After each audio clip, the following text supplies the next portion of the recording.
Jump scare. My dream in life to be on Welcome to the Backpack Show, everyone.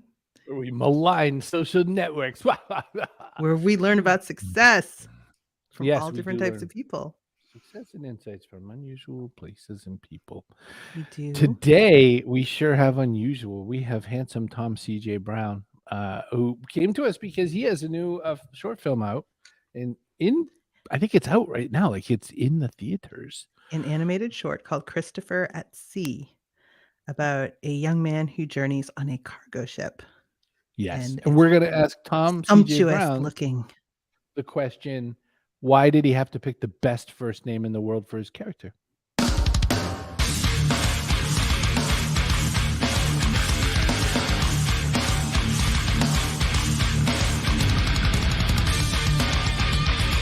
Backpack Show. I always look at a different person on that. I was looking at V. Castro that time, thinking about, new book, Haunting of Alejandra. I was looking at JRT, the voice behind the robot in the Craig Ferguson show. Nice. I've been waiting, though. I've got one more month to wait till I get my Vasquez book by V. Castro about Vasquez from Alien. So we'll have her back I'm like, on to talk about that. TikTok. I don't care about her other crappy book. Hey, Shut guess up. what? I'm sure it's fine. Amazing. Want to make a show like this? You could have an even better show than this.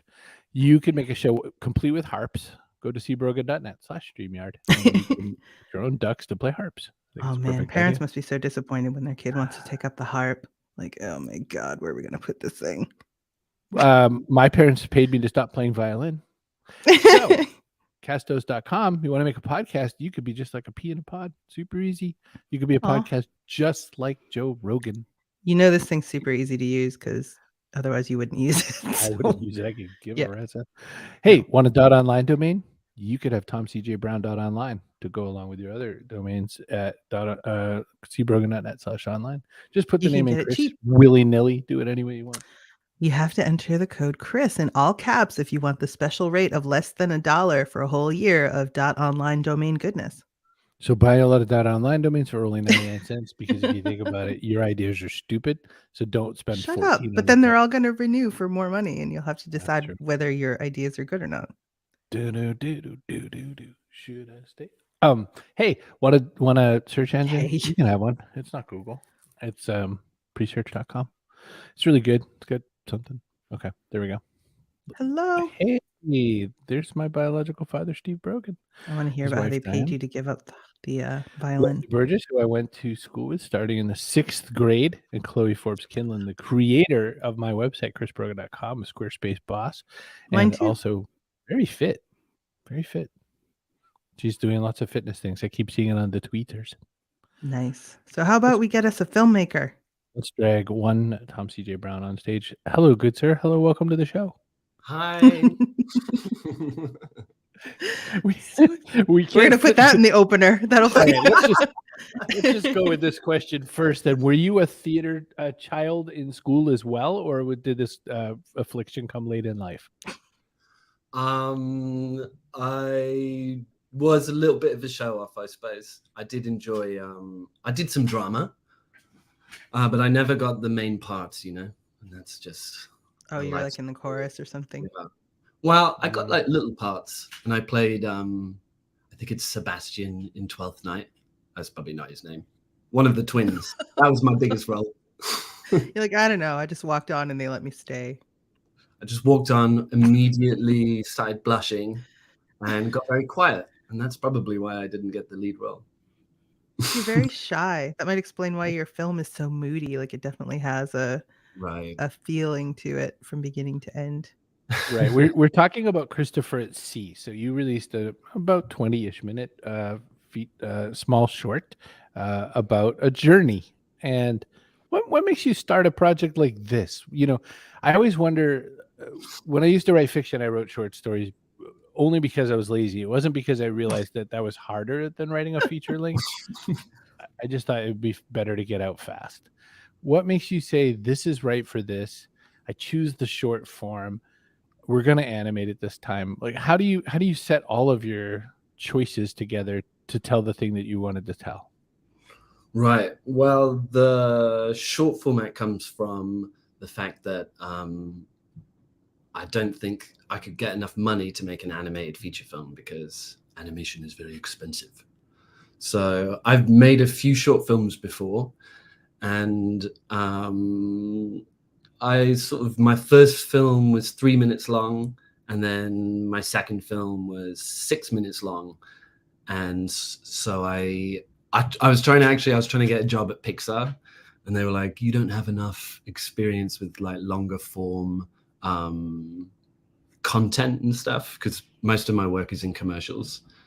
So I was like, all right, I'll show you them. So you did, though. It's beautiful. Right. So I wanted to make another film because I don't do it because I want to. I do it because I must. And and that extends to the animation part of it. Like that's well, the animation part is just because that's what I do. So, I mean, I have made a live action short, but I knew that I could get money to make an animated film, so it was animation. And also, you know, trying to make a film on a cargo ship and the stuff I wanted to do, I was just like, this is going to be very difficult in live action. So I'm going to ask you a question I'm terrified to ask because I think it's sort of jerky to compare or whatever, or maybe it's just that was the first thought I had. But so I'm a massive, massive fan, like everyone on the earth is, of Wes Anderson, but very specifically the Royal Tenenbaums. I watch it way more than a human should watch a film over and over again. I mean, I watched Legend a lot in the 6th grade. But I've outgrown watching repeat. Forgivable. Film. Luke Wilson's character is on the Côte d'Ivoire, and he's just away at sea on a cargo ship, and it's because he's trying to mourn and that sort of a thing. And that's what I pulled from Christopher at Sea.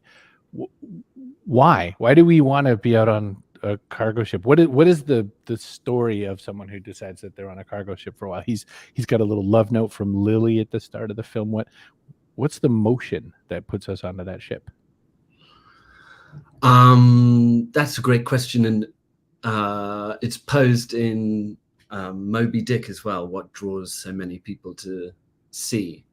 I think that there's, for me, it was kind of like, it's such a lonely sort of experience, and making a film about sort of someone realizing their truth, or like it's a kind of coming out story. For me, that was like a really lonely experience as well. So I sort of put this character in this like intentionally really sort of lonely, morose kind of environment, so that, you know, there's nothing really to do on a cargo ship. I don't know. Have you ever been on a cargo ship? No. Oh no. You've never been on one? I would, though, if the cargo was something of interest to me. I've had cargo delivered by ships, but no. No, I totally would though. It's very interesting. Having never done it, it's just like an added bonus of watching Christopher at Sea. You get like, I didn't even know they ever had passengers on cargo ships. Right. Because in my mind, those are two totally separate types of ships. Well, I didn't know it was an option. Yeah, I didn't know either. But Michael Fukushima, who used to work at the NFB in Canada, he posted this like artist residency that was called 23 Days at Sea. And you were on the ship for 23 days, going from the West Coast to Japan. And then when you got to Japan, they had like a gallery set up, and then you would show your art. And I applied for that, but I didn't get it. But after that, I was like obsessed with this idea of traveling on a cargo ship, because I just thought it was like such a cool, strange environment, you know. And it also like the beauty of nature at sea juxtaposed with like this really industrial, like functional design. It's like such a cool visual. And also there's nothing to do. Did you do research for it? So did you go on a cargo ship and ask did. to see like I went on the cargo ship, so you didn't have to. I don't know. It could be fun for like 45 minutes. Right. Well, So I went on it for, it was supposed to be 20 days, but it ended up being 21 days. So that was exciting because there was a storm, and also no one told me that we were going to be at sea an extra day. So I was like, went down to meal on day 20, and I was like, last dinner, and they were like, no, it's not. Oh no! Were you all packed? You had to unpack your stuff. But the first 10 days were amazing because I went from Southampton to New York, and the first 10 days we sort of went all around the North Sea, stopping at different ports, picking stuff up, and that was like super interesting. And then the last 10 days was just the Atlantic Ocean. A big straight grind. The last 10 days not your favorite. It was a vibe.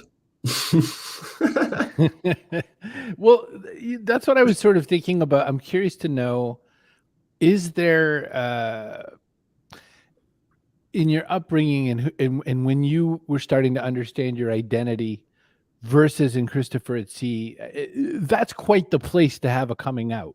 Right. A bunch of rough, burly men. I get it on the one side, I'm feeling kind of awakened by seeing the people around me, but that's not the greatest community to have that moment in. Right. Is there a parallel? Is that what you're pulling from? Does it come from childhood? Everyone asks film people that question and they hate it. I'm sorry. Is this about you? Is it biographical? It sort of is my story in a way, but I also wanted to use the ship because there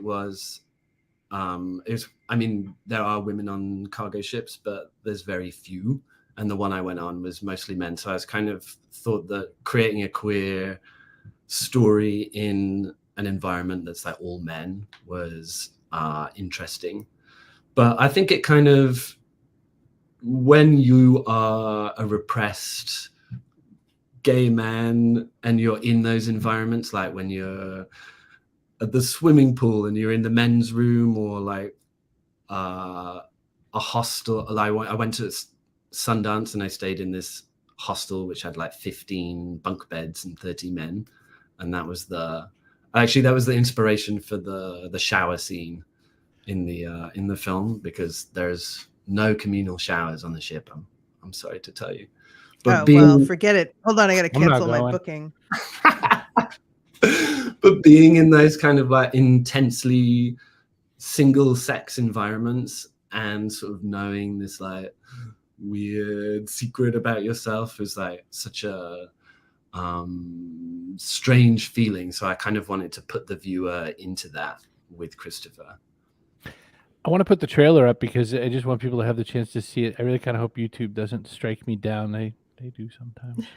Chloe says it's super cool how every time you didn't get a thing you went for, you created your own experience of it. Well, you must, make your own way in life. You can't let anyone else give you permission, I like that. All right, I'll put the trailer on for a minute. All right, Bessie. Look at that. First time on a ship, right? Yeah. Well, a cargo ship. Not much to do, but it's beautiful out here. Come, join us. I will show you the underbelly of the cargo ship life.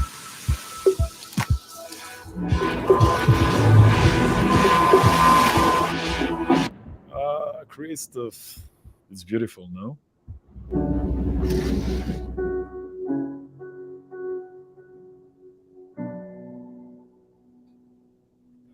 I love how his sweater looks like an AHA video, but everything else is like almost photorealistic. It's amazing. What did you like to draw? What did you hate to draw? What was the part that you kind of just had so much fun, like call box or something? Like what are some of the details that Wes Anderson does this kind of crap where he's like, the wallpaper is so lovely. Like, what's something hidden in the illustration that you're just like, that's the best? Well, you already mentioned it. The sweater was like the funnest part, and also probably the reason it took a year longer than it should have. Felt like your sweater should have had its own billing. Right. But I wanted maybe not the main character, but up there. Well, have you seen A Single Man, Tom Ford's film? I haven't. There is just the most beautiful mohair sweater that Nicholas Hoult wears in that. And I was like so obsessed with it. Before I came out, I was like, ooh, I just love Nicholas Hoult for some reason. And so I wanted to try and make a more beautiful sweater. So I told the animators that if we had to choose between something being correct and on model or fashion, choose fashion. And so every single frame of the sweater is like a new drawing. And we didn't really, because with animation you sort of have to have like strict ways of things appearing so that when they move and stuff it looks the same. It's called being on model. And so with Christopher's sweater, I was like, there's no model for his sweater. It's just about like getting the folds in the fabric. And I wanted that so that you got a sense of the movement in the wind and stuff like that. It was very studied casual, like the way right. they fell. And so that's why we didn't finish the animation at the animation residency. And it took so long to make. It's beautiful from beginning to end. Even things, I'm not going to spoil anything, but like when you're depicting things that themselves are not beautiful in real life, they look sumptuous. It's just a beautiful film to watch. And the music too. How did you pick the music for it? So when I went on the ship, it was actually called La Traviata. And so I was like Googling it and I was like, oh, that's an opera, interesting. And then I started listening to the opera and the Act 3 prelude to La Traviata at sunset on the top of a cargo ship is a vibe. You should definitely recreate that somehow in your life. Yeah, I'll get right out there and get on a cargo ship. Leslie says, I have a family member that was a merchant marine and used to send videos from the ship, which was amazing. And Elizabeth says it's amazing, and hopefully I'll be on a team for the upcoming Harvest Moon Regatta. Ooh. And one of my racing skippers was a merchant marine. I mean, those guys and girls, of course, I just can't believe that they do like 6-month contracts and they're just out there all the time. It's so strange. I can't believe that people do that. Maybe you haven't been around people a lot. I could definitely see the appeal. Being like, I'm just going to head out for like 6 solid months and catch you later. I want to get into the part of, you have to do work to make the bills and you have a background in advertising and all that sort of thing. And on your site, there's such a great little wall of like, come look at all my goodies. And I picked one out of the blue that I liked a lot, because I didn't even have my glasses on it. I was like, what are you showing here? So I'm going to click it 1 second. I evidently didn't have it ready to go because I'm not that clever. Hang on a minute. All right. You made basically an orgy for MTV. And I said, oh, well, that I didn't expect. So how did that come about? Like, and did I get to see this on liquid television or something? Like where did the orgy screen on MTV? I never saw it on the TV channel, but it was there. But they approached, I used to work at PSYOP. Well, I work at PSYOP now, but PSYOP used to have a sister company, which was an international roster of directors. And it was kind of, PSYOP is very sort of high-end 3D, very slick, like super, what's the word? Good. And then Blacklist, also very good, but like a little more artsy. And so we used to get pitches and treatments for stuff that was like a little less kind of mainstream. And they came to us, and I think 2 or 3 directors made an MTV ident, and they just gave us they gave us a prompt, and mine was make mischief. So that's what you did. What's more mischievous? I'm just imagining people pointing at the screen like, wait a second, and then it's gone because it's so fast. But it's that Leonardo DiCaprio meme of like, Uh-huh. spilling his beer. Yeah. So, I mean, look at this wall. There's so much to look at. But I keep like I'm looking at Annie's pasta and then Sir juxtaposed there, Tom. Right. You Two got very a different happy cheese and you got a couple of fellas squeezing a fellow. Does that come into it? Like, did they like? Can we not have the gay guy make our thing, or like how does that work in advertising? I mean, you are clearly communicating your way, and obviously, you could certainly choose to tone your things down, but you're But also like representation is important. you're bursting at the seams to be you And in value. your creations here. So, how does that connect with you and work? Right. Well, I just that Sir video is it's a music video for Fisher Spooner, and Casey Spooner's brief for that was aggressively homosexual. So, and I got that through, I was like reading an article or an interview he did with on Out Magazine, and I was just like so inspired by his thoughts around the music and stuff that I was like, ooh, I want to be a part of that. And then I went to Fire Island and found him at a underwear party. But, like you have. Jeez. You know, Like I haven't lived. I was like, wow, because it said in the article that he was performing on Fire Island, and then like a day later, my friend said, "Do you want to go to Fire Island?" And I was like, "Yes, I do." I'm thinking about my misspent youth, Tom. Like, what the hell parties was I going to? Because, but it was perfect. I was like, "Oh, I'm not going to find him." And then we went to this underwear party, and there he was under a spotlight in this white speedo. I was like, "There he is." Anyway, back to the question. It's an underwear party. You're only supposed to wear underwear. Right. So, like, what kind did he have? Really nice underwear, or like? Listen, I have a storyline to lie into that one really quickly, no. which is that I was in Columbus, Ohio, and of the strangest things that have ever happened to me, my belt snapped. Like the hardware of the belt said, "You're too fat," and then it went. And so I was like, well, now I have to find a belt. So Columbus, Ohio is super LGBTQ friendly. They have really cool stores to that effect too. So I wander into what looked like a clothing store, and it was a gay underwear store. And I am putting the word gay because it was not like, bags of 3 for $6. It was what, like really nice underwear? Okay, wait a second. Let me just show you this picture really quick. There's also or specialty gear. Holes of material that you want missing. Right, access. What do you think that guy has for underwear on? That's what's in that store, not this guy. So anyway, I walked in and they were so happy to have me as a customer. And I was like, I'm in the wrong store. You're all lovely. I just need a belt. They go, we have harnesses. And I said, that might not work for this meeting. Are you kidding though?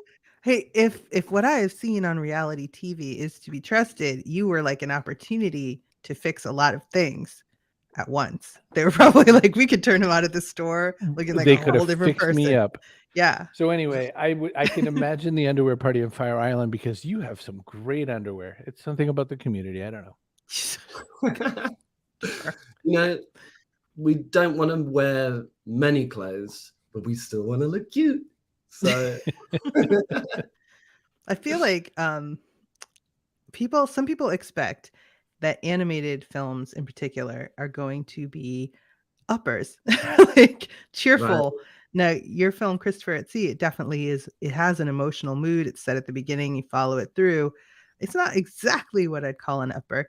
So did you find that was, did the medium actually make the story harder to tell, or were you able to use it in a way that you felt helped? There is, especially in America, there is this sort of preconception of animation being like for kids and being like a comedy vehicle and stuff. But I program for an animation festival called Glass Animation Festival. Is it called? No, it's just called Glass. It's in Berkeley, California. And let me tell you, I watch a lot of films, and there's a lot of short indie animation that is not funny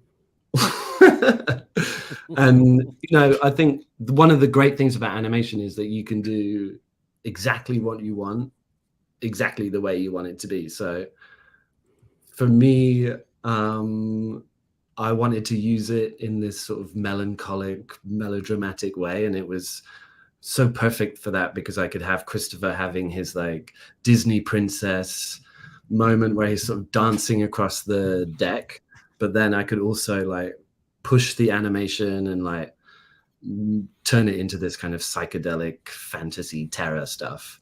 So animation is a great medium for that because you can do whatever you want, and if no one's telling you what to do, you can make a weird film like mine. It is a little tricky to not, spoil things. But that point you're talking about the weird psychedelic there, that was such a, the transition, the back and forth of like, what might be reality, what might not be reality, and everything going on, and the big buggy, watery eyes and things. It made me think of a lot of other animation, veins. Who influences you? What's your popcorn eating animation experience? Or do you when I write books, so are you that way too, or you have to like shut your head from some of that stuff? No, I definitely sort of look to sorry about that. That's a flourishing tone. You want us to talk to them?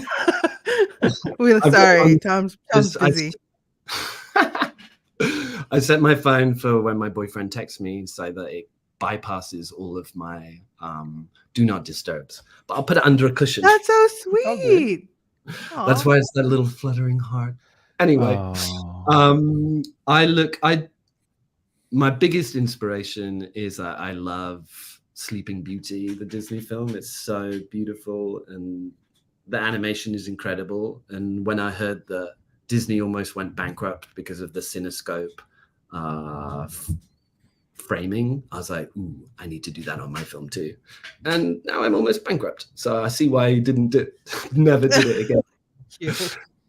But programming for glass is like a great source of inspiration for me because I see like 500 or 600 films every year of like the newest stuff that people are making. So I'm always kind of like, what's the word? I'm not like taking inspiration from it, but like inspiration kind of like wafts over me when I watch that stuff. But a lot of the more psychedelic or the weird distortion stuff that happens in Christopher at Sea is taken from or inspired by Japanese kind of indie animation. There's a TV show called Ping Pong that's like really cool, and I can't remember his name, but he's a really great artist. And also Tekken Crete, which is an animated film. Yeah, that just have you seen the what's it called? A book. Have you seen the book? The manga? No. Yeah. No, I haven't. Well, sorry. I saw I think one somewhere in the middle, and I was like, oh, well, this is not going to help. But yeah, it's very. I can see your connection to it because, again, it's not even just drawing the characters and trying to convey some sort of emotion. It's trying to draw a subtlety of mood from, a discarded noodle bowl on the ground or something. And he spends as much time, drawing a caterpillar stuck to a piece of ramen than it does, a facial expression.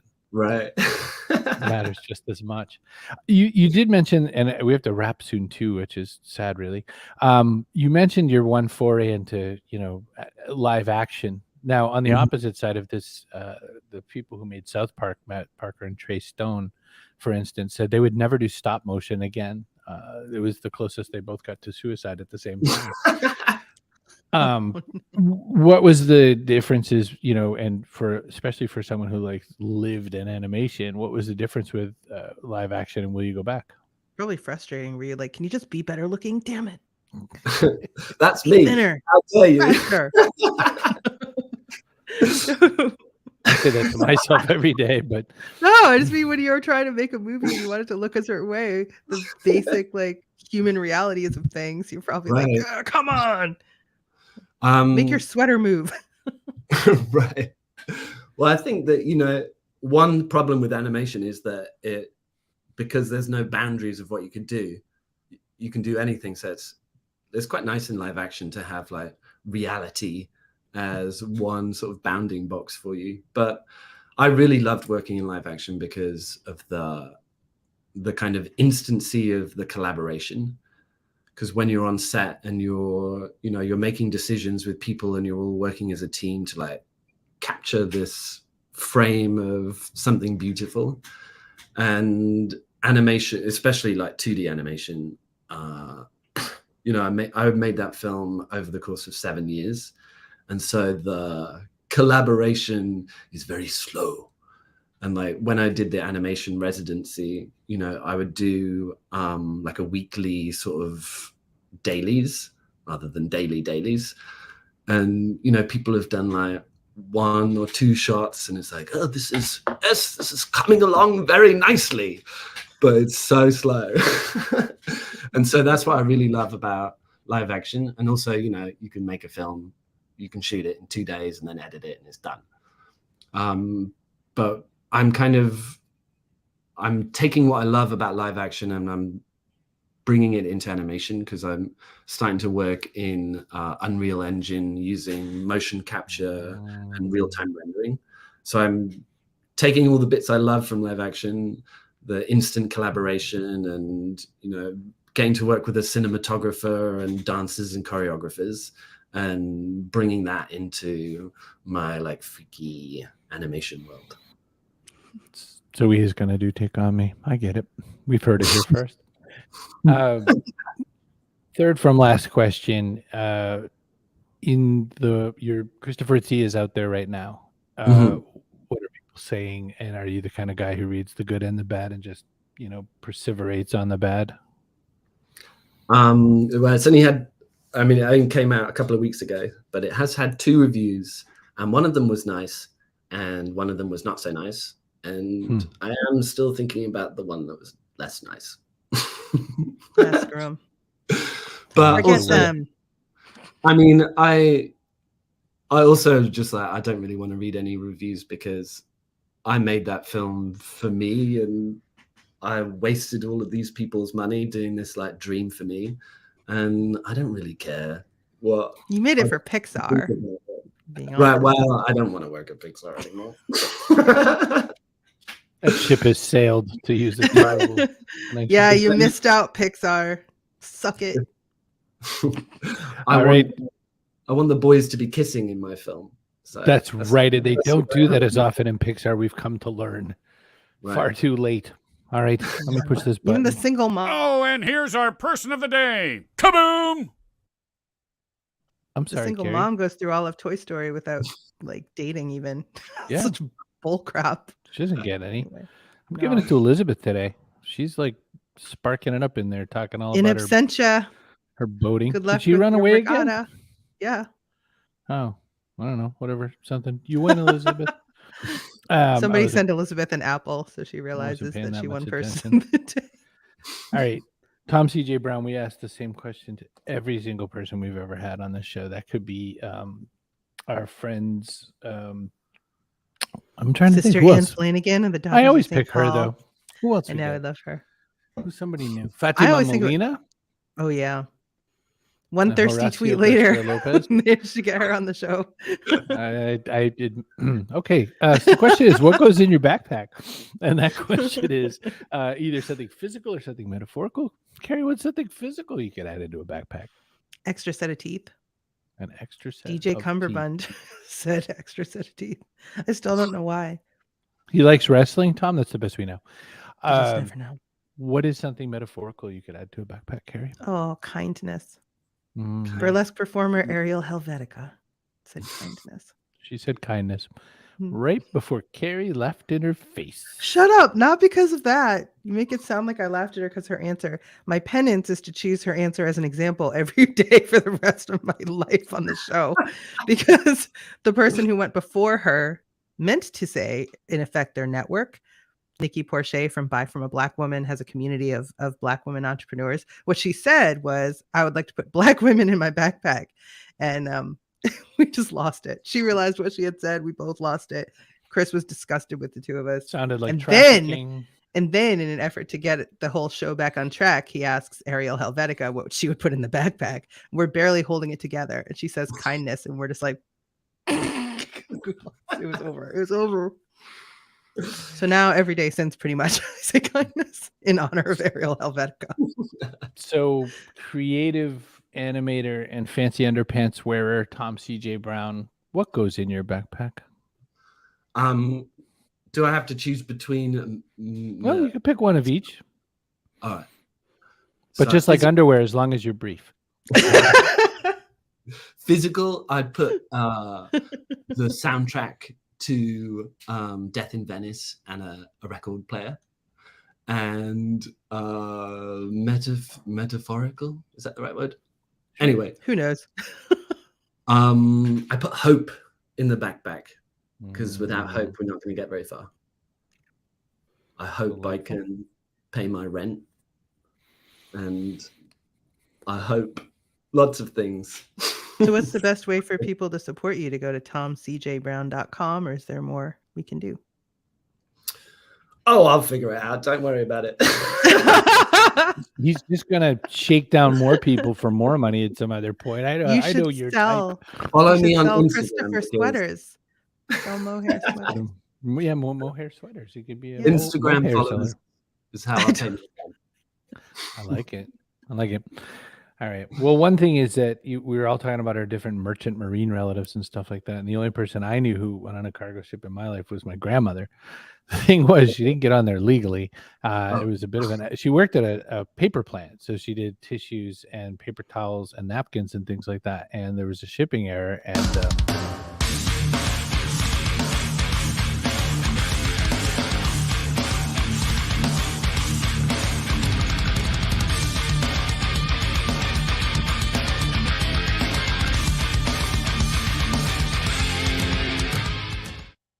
At least she was